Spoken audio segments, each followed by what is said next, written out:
So on this week of Igbo versus English, we have some fruits that we're going to be pronouncing with Obi, and the first one is ọrịọmọ. ọrịọmọ.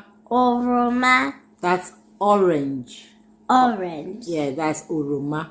The next one is maize. So I'll call it in Igbo.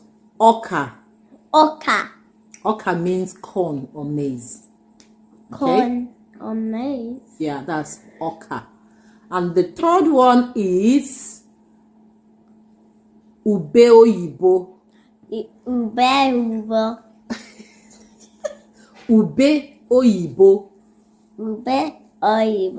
That's avocado pear. Yes, and the next one is ukwa.